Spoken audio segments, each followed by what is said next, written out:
Hi అండి. నేను మీ కళ్యాణిని. Welcome back to my channel. ఈరోజు నేను మీకు పూర్ణం భక్షాలు చాలా సాఫ్ట్‌గా సులభమైన పద్ధతిలో ఎలా చేసుకోవాలో చూపిస్తాను రండి. ఇవి మా సైడు పూర్ణం భక్షాలు అంటారండి. మీ సైడ్ ఏమంటారో తప్పకుండా కామెంట్ చేయండి. మనం పప్పుని మిక్సీ పట్టాల్సిన అవసరం లేదండి. అది ఎలాగో చూపిస్తాను రండి. ముందుగా ఒక బౌల్ తీసుకొని అందులో ఒక గ్లాస్ శనగపప్పు తీసుకుంటున్నానండి. పప్పుని శుభ్రంగా 4-5 టైమ్స్ కడిగి అందులో వాటర్ పోసి 1 అవర్ పక్కన పెట్టేసేయండి. పప్పు బాగా నానుద్ది. 1 అవర్ తర్వాత పప్పుని కుక్కర్లో వేసేసి ఒక గ్లాస్ పప్పుకి 2 గ్లాసులు వాటర్ పోసి అందులోనే 1 స్పూన్ నెయ్యిని వేసుకొని మూత పెట్టి ఒక 7-8 విజిల్స్ రానిద్దామండి. పప్పు మెత్తగా ఉడికిపోతుంది. తర్వాత ఒక బౌల్లో 1 కప్పు గోధుమ పిండికి 1/2 కప్పు మైదా పిండి తీసుకుంటున్నానండి. మీరు ఓన్లీ హెల్దీగా చేసుకోవాలనుకుంటే 1½ కప్పు గోధుమ పిండే తీసుకోండి. అందులో చిటికెడంత సాల్ట్ వేసి కొంచెం కొంచెం వాటర్ పోసుకుంటూ మనము చపాతీ పిండి కంటే ఈ పిండిని చాలా సాఫ్ట్గా కలుపుకోవాలండి.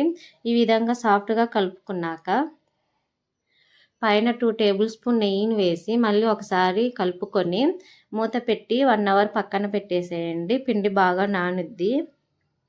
తర్వాత విజిల్ పోయినాక కుక్కర్ మూత తీసి అందులో ఉన్న వాటర్ని వంచేసి పప్పు గుత్తితో మెత్తగా స్మాష్ చేసేసేయండి. మనకు మిక్సీ పట్టాల్సిన అవసరం లేదండి. తర్వాత గ్యాస్ పైన పెట్టి ఫ్లేమ్ సిమ్లో పెట్టి 1 గ్లాస్ పప్పుకి 1 గ్లాస్ బెల్లం తీసుకుంటున్నానండి. మీరు కొంచెం స్వీట్ ఎక్కువ తినేవారైతే కొంచెం ఎక్స్ట్రా వేసుకోండి. నెక్స్ట్ 2 యాలక్కాయలు కచ్చాపచ్చాగా దంచి వేసుకున్నాను. చిటికెడు సాల్ట్ కూడా వేసుకోండి. పప్పు మనం దగ్గరికి అయ్యేంత వరకు ఫ్లేమ్ సిమ్లో పెట్టుకొని మధ్య మధ్యలో కలుపుకుంటూ ఈ విధంగా పప్పు దగ్గరికి అయ్యేంత వరకు ఉడికించుకోవాలండి.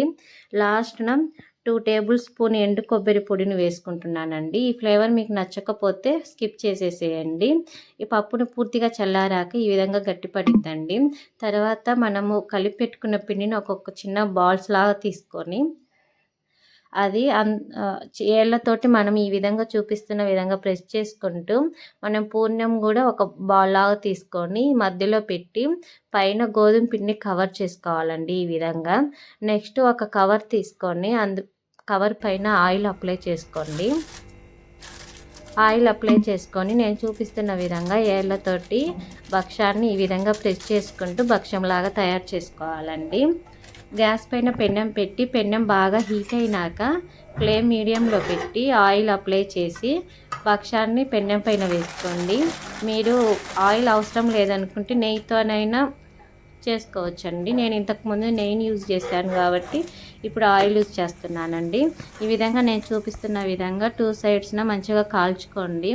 మీకు చూపించడం కోసం ఒక భక్షాన్ని ఇలా కాల్చి చూపిస్తున్నానండి. మీరు మిగతావి కూడా ఈ విధంగానే చేసుకోండి. ఇంతేనండి, చాలా సులభంగా చేసుకోవచ్చు. నా వీడియో కనుక నచ్చితే లైక్ చేసి సపోర్ట్ చేయండి.